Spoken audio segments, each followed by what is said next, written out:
The Money School podcast is brought to you by Anchor, where you can create, distribute, and monetize your own podcast for free. You can create on your computer or, like me, on your phone. Anchor will distribute your podcast on Spotify or Apple or wherever you listen to podcasts. You can make money from your own podcast with no minimum listenership. It's everything you need to make a podcast all in one place. Download the free Anchor app or go to anchor.fm to get started. Welcome to the Money School podcast. Today is Thursday, August 6th, 2020. I wanted to check in really quick with one of the most interesting stories in the market today. Everything that's going on with TikTok, Microsoft, China, the United States, the trade war. There's a lot of moving pieces. I think there's a lot more going on than what is getting covered in the news. And I just wanted to check in really quick and share some of my thoughts on it. I think there's a lot of market risk now that Microsoft has run up in anticipation of acquiring TikTok, and the market is assuming that this is a done deal. They haven't, gotten to the point where they're talking about valuation or anything like that, which tells me they're really hammering out a lot of logistics, which leads me to believe that these parties are being more opportunistic rather than realistically expecting to transact or close this deal or structurally change the intellectual property situation with China. Um, on the 15th of August, there's a biannual trade war check-in meeting between the United States and China, and they're going to essentially reevaluate both sides. Are they complying with the terms and agreements of the previous pacts? And is there any oversight that's needed, or is there any adjustments to the deal? We're still continuing. Most of the trade deal remains completely unsorted, and it's a far bigger situation in order of magnitude than TikTok and Microsoft and these companies, transaction social media companies. Data is just one piece of this, and it goes deeper again than even just one or two companies. 2 months ago, when Disney's CEO Bob Iger stepped down and they replaced their CEO with the head of parks instead of Kevin Mayer, who was the head of streaming and launched Disney Plus and helped, push Disney down the digital route that they missed by not acquiring Netflix early on. When they skipped over Kevin Mayer to become their CEO, he was done. And China brought him TikTok, ByteDance, wanted to bring in this is my opinion, they wanted to bring in a Western face that legitimized them from the standpoint of the world, an executive coming in from a company like Disney, who operates globally, who's heavily respected in every business segment in the world. He became their CEO in June. They didn't hire this guy to sell the company. He's not the kind of CEO that you hire to take your company public or exit your brand. They brought him in to legitimize the company so that they could retain control over it.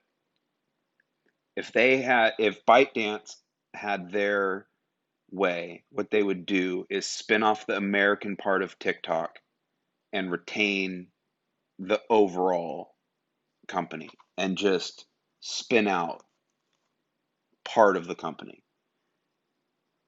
That doesn't really make any sense for American corporations that are competing with TikTok, which has more active downloads than Netflix or YouTube. It's a huge application that is the stickiest social media app with the highest rate of daily average users and monthly average users that continue to use the platform. Gets a ton of eyeballs, and it's hugely valuable to these tech companies to get that attention span, especially for the generations that are coming down the road, which are heavily on TikTok and not on Facebook. Um, Given the current situation with the antitrust hearings that Microsoft somehow wasn't involved in. In 1995, the late 90s, they were brought to antitrust for monopolizing Internet Explorer and all sorts of things, and now they're somehow not lumped into this because they don't have a significant social media presence. So it's, not coincidental that I think the next day after these tech CEOs go, and it looks like it's clear that the worst they'll get is a slap on the wrist, but most likely nothing will happen. And, the government's not really equipped to even oversee anything that's going on in the tech industry because it's so complicated. And it's just painfully obvious when, oversight committees start talking to these CEOs that are like literal geniuses, and they start, swimming in an ocean that they have no ability to swim in. When we get back to TikTok, it's an asset that people want to acquire. It's $100 billion property, and it's not for sale. They don't want to sell it. So when that happens and there's a transaction without government intervention, the deal wouldn't get done, or the price premium would be enormous. They haven't even started talking about price. They're talking about how they're going to roll over 15 million lines of code, and it will take a year to do so, to move their data off the servers. I think that's a ton of BS. They're positioning Microsoft as a company that can get through CFIUS and also have the complexity to handle a task that big. You're talking about $100 billion company. You'll figure out the data migration. When you have that many zeros involved, you can hire engineers. Any big company could scale and migrate that software code. I think that's a ridiculous point that we need it to go to a specific company that has the technical expertise to migrate this code. I think that's a joke. I think it's far more political in nature, and I think the president is using it as an opportunity to rally his base and retaliate against TikTok for what they did to the Tulsa rally, which, if they even did that, I mean, I think that there's a chance that that could be a state actor or something doing that and blaming TikTok, but whatever. But the president and his base see China and TikTok as a fundamental threat, which, I mean, not even being political, there's a lot of real reasons to be concerned about the way we engage with our business with China. Specifically with the election coming up, it's really popular to pressure China in this manner and force them to give up an asset which embarrassed the president. And, no matter what you feel politically, I think it's a really dangerous precedent to set that we are going to close the American economy to foreign businesses and trade opportunities because of disagreements at a personal level with the federal government. If there's data issues and privacy that are involved in this whole equation, which I think far more of this is about, then that's another equation. But I think what's happening is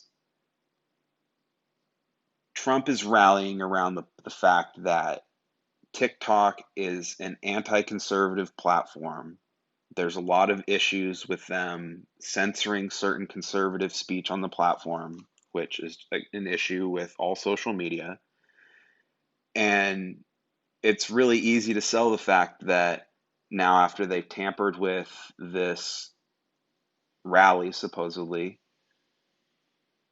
that, there's rumors that what they're doing is they're watching children around the world to see the reflection of their parents' political beliefs and then nudging the children in a different political direction.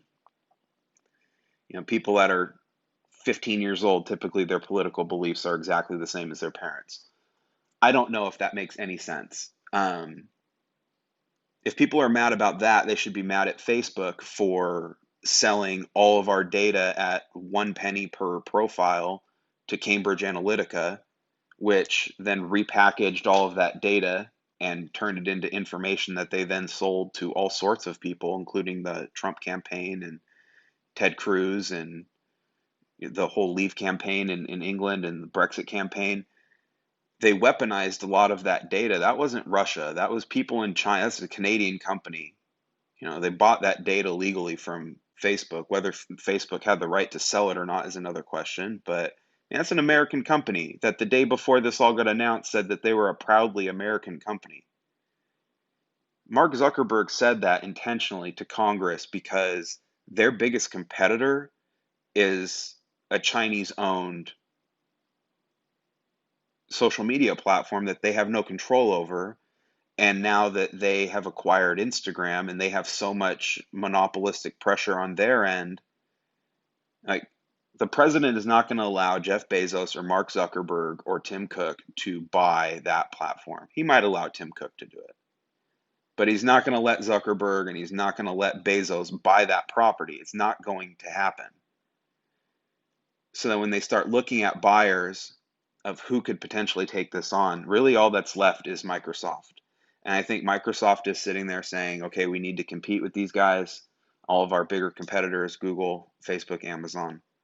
And we need to get in this race because, Microsoft is an old company outside of, they have an enterprise business, which is, really corporate driven. And then they have their video game business, which would be a great fit for the Twitch platform. So if they could jump in here and make a deal, then they could,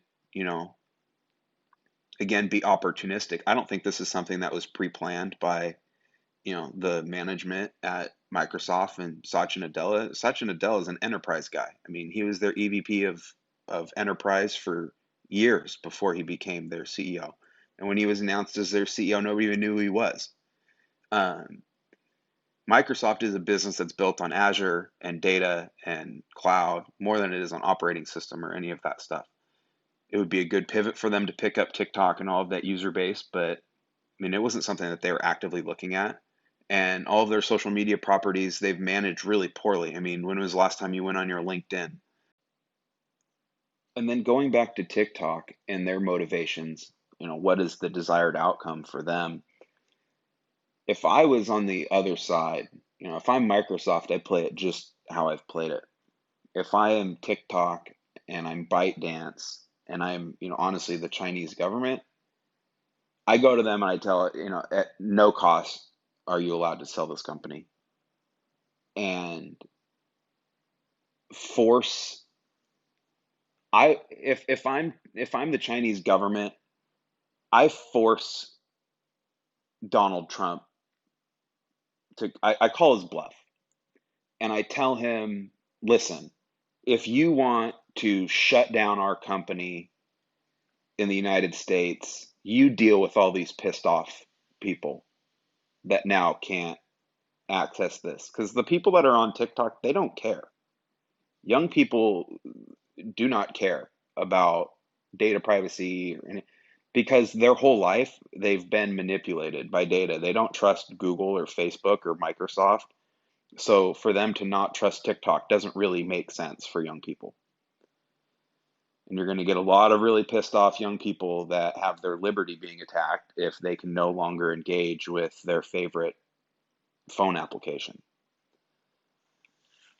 So if I'm China, knowing that my president is elected for life and America's president has an election in,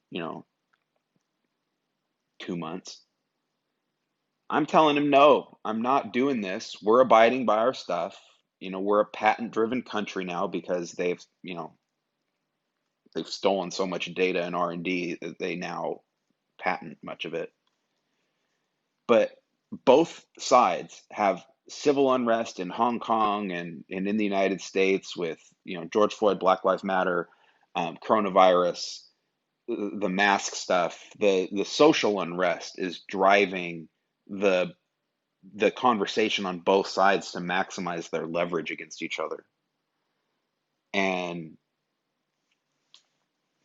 I think it's a really slippery slope and a dangerous move to try to force this out of their hands, out of China's hands, and to essentially strong arm, a transfer of an asset of this value. I think it is just extremely dangerous. And I don't think it's going to happen. Maybe I'm wrong. Maybe I'm missing parts of the equation, and maybe Kevin Meyer was there to exit the company and give it to America. Maybe there's something more insidious happening where they want to export a cancer of sorts into an American organization and try to backdoor access into something else. That's also a potential. I really don't think that that would be a grave concern considering Tesla has moved their factories there and they built them, essentially overnight. And, a lot of their intellectual property is extremely valuable and sensitive. So I just don't think that this is something that we will see a closing date on. I don't think it will get to the finish line. And the concern to me is with Microsoft being such an integral part of the S&P 500 and NASDAQ and just our stock market. It's, $1.5 trillion company. And now it has a premium built in that this deal is going to close. And if this deal doesn't close, we're going to see a reversal in that stock.